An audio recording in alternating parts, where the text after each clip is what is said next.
I'm what you can call a megasexual, right? As an orientation. And I'm gonna be honest with you. I think being dominant or submissive is also an orientation. If we're really gonna talk about it, if we're really gonna get into it, right? And I think that these things get heavily stigmatized as if they have some very negative connotation around it because of its connection to the patriarchy and all this other stuff, because of its connection to heteronormativity, right? But I am what I am. I am what I am. Like when someone else says, "Oh, they're a demisexual," like you have to understand that whatever your orientation is, you're probably going to see people who are willing to make exceptions for what their orientation is or what they say it is. So naturally, as a megasexual man, and because I understand that the average woman's social programming is going to be that she wants to perceive herself as being worth more than just her body, I'm not going to sit there and try to explain to a woman what a megasexual is and try to break that down most of the time. No, like what I'm just gonna do is go straight for the gusto. I'm gonna see if I'm gonna be direct with her, because I'm not trying to build up this thing where there's some type of attachment. I don't even know if we're sexually compatible. Like that doesn't work for me. And my favorite type of women to deal with are women who feel the same way. Like if you ever notice this, for you men who worry about body count and stuff like that, if you deal with the woman who's sexually attracted to you on a high enough level, or you're dealing with the woman who wouldn't want to deal with you at all unless you're sexually compatible, you'll worry about a woman using you as emotional safety net, or using you as this or using you as that. It kind of goes away, right? Especially if you're a dom and you're able to get to the point where a woman is willing to even modify her behavior or to do things to have access to you sexually. It's like it's a completely different world, a completely different lifestyle. But from the outside looking in, it's kind of like just a surface level or a certain pocket of the sexual shadow world that is pretty much run by dominant sexual men. And this is something that's looked at in a very negative manner by much of society because of where society has been progressing lately. You know, there are some offshoots. There has to be some responses to different things, because as the sexual contract has been broken on a social level, the socio-sexual contract, because it's no longer viable in modern society. As men, we have to adapt to this modern climate of the growing changes when it comes to consent. And I'm gonna be honest with you right now, I have no desire. And I had to kill this within myself. I had to kill this within myself because it just opens up the door for too much bullshit. But I have no desire to try to prove to a woman why I'm looking for something serious, or why I'm doing whatever it is that why I'm not doing certain things. I have no desire to try to explain that. It's like I like to deal with women who want to fuck me because they want to fuck, because they're sexually attracted to me, and that's what I enjoy. Does that mean it can't be something later? No, but that's where you enter into the conversation of being masculine dominant, what I call it, as a man, when you're operating from a space of androcentric psychology. Like, yes, I like certain structures when it comes to relationship dynamics. Yes, I like to be in control. Yes, I have a degradation kink. Yes, I do financial domination. Yes, all these different things. And oftentimes, I just lean into those narratives because you don't sound good trying to explain why you're not this. Like, I get called different things. I've been accused of being a narcissist, a sociopath. I even went to therapy, and I tried to explain. Like, listen, I've been gaslit to the point where I almost started to believe it. Sometimes I do, so I just fucking, man, I went to therapy, tried to explain all that stuff, trying to make it sound even worse than it was to a therapist. Therapist like, man, you're not no sociopath, you're not no psychopath. But I do think that there are people who do operate on a certain spectrum of psychology.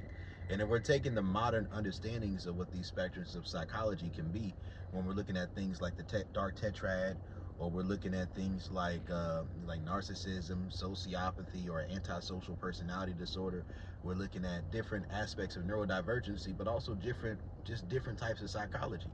Like, I'm much more prone towards cognitive empathy than emotional empathy. That's the truth of the matter. I'm much more prone towards that. And what I had to do in my life was that as a young child, I always had these predatory instincts, and I used and these aggressive impulses, right? And I was able to use like my religious background and my love for anime to only want to feel like it was right to act on those things from a position of being a hero. So you kind of develop this complex where, man, I would purposefully, and this kind of went along with me loving anime, I would purposely hang around people who would be bullied so I'd have somebody to fight. And along the way of me trying to learn to develop certain things, I always had this strong moral compass where, I was afraid of being viewed as a sexual predator. Like, I was afraid of being viewed as certain things, but I had to have enough experience to recognize that there's really a path and a lane out there for me. Like, there are women who really love to be dominated, women who really love to be controlled, women who really love to deal with the man who's going to tell them what the fuck it is and what it's not, and who's not going to mince words with them too much. And once I started to realize this and recognize this, I was able to heal a lot of things within myself, because when you have a strong moral compass and you're growing up, especially in the Bible Belt, and you're growing up with like parents that come from a Judeo-Christian background, even if they aren't consistent with those beliefs, there's certain beliefs that they raise you with. And that's where I had to develop the concept of the sexual polarity quadrant and what it meant to be masculine dominant, because I would observe this. This is a question I always asked myself as a child, because I was sexually active at a very young age. And one question I always asked myself once I started to really observe sexual dynamics and how it affected women's, the way they showed up to relationships, was what would happen if a woman got digmatized by a good man? And is it the manipulation itself, or is it the quality of the sex itself? And I embarked on a journey that I called the Young Nigga Social Experiment, in order to try to find a way of reorienting my values and my beliefs towards relationships from a perspective of being someone coming from a Judeo-Christian background, right? I had to go through my shadow work, my sexual shadow work, but from a dominant perspective. And what I learned to do was to develop something I call dominant empathy, which is the ability to gauge, how much, some people just call it the mojo or the instinct or whatever it is. But if you separate that predatory instinct completely from any form of empathy, you're gonna be in a bad spot, like, eventually. So you got to make sure you got your dominant empathy on point, and you feel how far someone wants to be stretched. But I try to make it so that I'm only dealing with somebody who wants to be stretched as much as I want to stretch them, and what I found was like a compromise for me, or a way to start just living as I naturally desired, more authentically, and with more, authenticity, was to sculpt my life as a balance between being in hookup culture and being in BDSM, right? And being on the surface level of the sexual shadow world. I ain't got no type of money and networking to be in some type of situation where I'm on some crazy shit. And I'm a decently attractive guy, and I'm blessed on the level to do the things that I need to do for what I need to do. But no, I'm not no super nigga. I'm a super nigga, don't get me wrong. There's a lot of things that I'm good at in life. Like, another thing that I had to, I wanted to do was, as I was growing up, I would hear people talk about narcissists, so I just wanted to make sure that, to the extent of the amount of shit that I like to talk, that I can back it all up, right? That I'm competent enough for the level of grandiosity that I have, right? But something else to understand, like just dealing with women, and what people don't want to be honest about, is that if you don't have the willingness to allow women to go through periods of having negative emotions, and you're always there to coddle them and to infantilize them, and you're trying to take responsibility for their growth, or you're in a position where you're trying to always give them the benefit of the doubt, or if you're in a situation where you're always trying to give them reassurance, like, sometimes a woman just needs space. She don't need reassurance. Reassurance is something you should give a woman who's, you're rewarding the good behavior of her dealing with you accordingly. That's my opinion. Some people don't like that, but what I've learned is that everybody says, when they give advice about dating, that you should like who likes you, right? Everybody can't be the person that the other person likes more, right? Everybody's not going to be able to play that role in that position in life. There's far too many people, right? Or maybe just the people who ask for advice. But the truth is that most people asking for advice, sometimes it's going to be people more on the dominant end of the spectrum, who are just trying to figure out how to not get in trouble, or trying to figure out how to live out certain fantasies and desires they have without turning into a monster within society. And then you also have the people who are more on the submissive side, who they just want to feel loved and reciprocated. And I believe in the quadrant. I think for the neurotypical person, they're typically going to try to go on this baseline level of, like, what I call the masculine submissive exercise and self-control, and skip sexual polarity, having a few experiences of limerence, and then they try to jump straight into being in an integrated relationship. And I don't think that works for most people. I really don't. Now, I think they try it, but I don't think it's always something that's effective. So, the more I think about these things and the more I live my life, it's like I have a lot of appreciation for the red pill community. People say, oh, it's just misogynistic, it's this, it's that, it's the third. It's like, no, you got to figure out how to get what you need. See, this is the thing people don't want to address and understand, that the concept of women having love languages, these types of non-sexual validation, like emotional, social, financial, oftentimes these things are women's preferred forms of narcissistic supply. These are things that make them feel reassured, things that make them feel valued. So I'm not gonna sit here and fight the narrative that certain things that I like or certain things that I want may be considered narcissistic or sociopathic. I love Jordan Peterson. I hear him say that men who have a short-term mating strategy are sociopathic men who just use women, and women are not a car. Man, shut the fuck up. I don't want to hear that shit. You ain't had to be out here dealing with these women that we dealing with now, right? And I may not sit there and complain about women, but that's because I've learned how to deal with them in a way to get what I want and to be happy with that.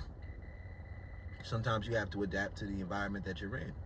Now, we can say men shouldn't complain about women, but if you're expecting men to move in a certain way and to not complain, now you're asking for too much, right? Like, shit, part of me feel like, fuck it, man, I ain't really no quote-unquote BDSM community guy. Like, I just like to use, because I do care on a certain level about the concept of consent, right? So for me, I just want a woman who's going to consent to my manipulation. And I'm going to tell her that's exactly what I'm doing. And that's what I do with women. It's like, I'm a dark masculine sexual healer. I found a way to take those intricacies and those divergencies about the way my mind works, the way that I can pretty much deaden my emotional empathy and turn it off, and to tap into that more predatory instinct, but to try to use it in a positive way, right? I try to use my penis power for good. Like, but what I learned along the way is that I couldn't try to put my morality and all this other stuff first. I had to actually be able to make women feel that way. Like, it really don't matter, how good of a man you think you are if you can't make a woman feel that way. That's what I've learned, especially depending on how much power and control you want. If you don't like that much power and control in a relationship, that's fine, man. Just, go find somebody who has similar social programming to yours, and, you try to build a life together off of that. Just be realistic with yourself. But when you do like a certain level of power and control when it comes to relationship dynamics, you need to be competent enough to be able to create that desire within that person to have that experience with you. And it's like, yeah, there's collateral along the way. Absolutely. You know, shit's gonna happen when you a dude who regularly fucks women until they start crying. Like, it's things that happen when you're opening women's bodies up on a certain level. There's things that happen when you're dealing with women in a way where you're creating such this space of a judgment-free zone to where they feel ultimately safe and can express whatever they truly think and feel with you, and they feel free to be this feminine emotional version of themselves. But there is collateral damage along the way. You're not always gonna, you have to prioritize what's most important to you. You have to. And it's not even that sex is the most important thing, it's just foundational. There are so many things in a relationship that are more important to me than sex. It's just I don't feel comfortable trying to establish any of that shit with a woman I'm not sexually compatible with. It don't make sense to me. And sometimes it's better to under promise over deliver. Some women who, I'm sleeping with, no, it's never gonna be anything than what it is. But some of them, like, yeah, we can spend some time together, we can build a relationship together, we can have a dom sub dynamic, we can do these different things. We might even be able to move forward towards a relationship. But if a woman feels like she needs everything explained and communicated and all of this shit negotiated ahead of time, bitch, go on somewhere else. Go somewhere else. I'm not doing all that. Right? I'm not. That's just the truth of the matter. I'm not doing none of that shit. It's like, either you want to fuck with me or you don't. If you do, then strap on and come along for the ride. But if not, then good riddance, and you have a good time with your life. But I'm just not interested. I'm not interested in courting women in any capacity. You can call it sassy, you can call it whatever you want. But one thing I've learned in life is that there is nothing that you can try and leverage to have access to a woman's body directly outside of her own desire. So if you know what you want, and society makes it to where you can't or you shouldn't feel entitled towards a woman's body for taking her out, what happens once those men learn that you don't have to take a woman out or be in a relationship with her or be married with her or do anything for her to have access to her body? Nothing. And it don't matter how prim and proper and prudish that woman looks on the surface. She got a sexual shadow. There's a freak up under there somewhere. And my belief is that for every woman out there, there's a man who can tap into that for her. And it's just, if it's not me, I'm not the man for her. And I accept that. And yeah, there's going to be some women out there who might want to marry me, women who would love me, women who would want to have my children, women who would want to do these different things. And I've met these women, but my thing is this right here. I'm not willing to take that risk. Right? Like, let's say if I'm megasexual and you're demisexual, then it would be submissive of me to try to pick up what you're putting down first, to try to impress you and build some type of relationship and connection with you. I don't care about that. I could care about it later, but right now I don't. So to me, I just hold myself to a high standard of authenticity, trying to avoid creating covert contracts. A high level of authenticity. Like, when I see a woman, the first thing I'm thinking is, yeah, you can call me a gooner, you can call it whatever the fuck you want to call it. But when I see a woman, the first thing that I recognize is that, I'm trying to see, if I look at her lips, if I would like for her to perform fellatio on me or some type of manner. Right? I'm looking at her and I'm thinking about something sexual, and that's what I'm going to communicate. And if she don't like that, she feels offended by it. That's not my problem. It's not my fucking problem, right? Now, I'm not about to sit here and try to force myself on a woman. I'm not going to try to force her to do anything. It's just a matter of, if I bring it up to you, your response, how you feel about it, is going to tell me if you're somebody who's able to pick up what I'm putting down, right? If your response shows me that it's not something that you're interested in, or that you need way too much explanation about what I'm trying to do, then it's not going to work for me. It's not. And there's plenty of women who not going to want to deal with me because of that. Good riddance. Like, my motto or my mentality when it comes to talking to and dealing with women is not that I'm looking for the highest amount of women I could possibly snag and deal with like a fisherman. My perspective is more so is that I'm looking for the women who are able to pick up what I'm putting down. And I'm choosing from those women, in my dating scenarios. I don't even, listen, as an adult man, I've never taken a woman, as an adult, I've never taken a woman out on a first date before having some type of sexual contact with her. And I've yet to catch an STD. I'm, been testing and stuff, and, sometimes when you have like multiple partners, 5, 6, 7 partners at a time, and you got these different women you're dealing with, sometimes y'all all gonna get tested or different things, and you might start a group chat or whatever it is. You make sure that you're safe. You try to deal with women on birth control, or, wear condoms, do different things. But everything don't have to be all that fucking dramatic. It really don't. Everything doesn't have to be some situation where, because you're in control of a situation as a man, that you're some type of abuser, right? It's like, no. I like to deal with women who have a little bit of that quote-unquote internalized misogyny, where they like the idea of a man who takes the lead. And I kind of got a little bit of a scruffy look, so I tend to attract that type of woman. And, the way I approach women, it attracts that type of woman. Women who are looking for a man who's going to tell them exactly what it is, and who's not going to mince words about it. And to me, that's just the lifestyle I like to live. It works for me. And I think a lot of people are just going to look at it from this perspective, and it's kind of hard, right? And I'll put it down to you like this right here. It's kind of like, either you try to make a fight for trying to get like different neurodivergent shit included into like the LGBTQIA, all these other, the alphabet community, right? Or you just accept going to a space where the things that you like are naturally already going to be accepted, and you don't have to fight for it or constantly be argued against that you're some type of incel or misogynist. Like, how can I be a incel with pussy smell on my mustache? Right? If you're not celibate at all, how the fuck can you be an incel? That don't make sense to me, right? But I remember, man, there's times where I definitely could have been, and a lot of the information that I gleaned and I gained and I learned over the course of my young nigga social experiment put me into a position where I was able to develop the skills to be able to not be in that position. But honestly, like, me getting into dealing with multiple women, it kind of came from a perspective of me just not liking being in a position where a woman can control my sex life. Like, I just don't like the idea of that. Like, I don't like the idea of you're dealing with one woman, and then this one woman, like, fickly here and there, sometimes she try to cut it off, sometimes she try to cut it back on, and it starts feeling like she's trying to manipulate or control you. It's like, from a perspective of a social interaction, I can choose to not try to dominate somebody. Like, I can choose to not try to control somebody. But my thing is this right here: I'm gonna fuck around and find out type of person.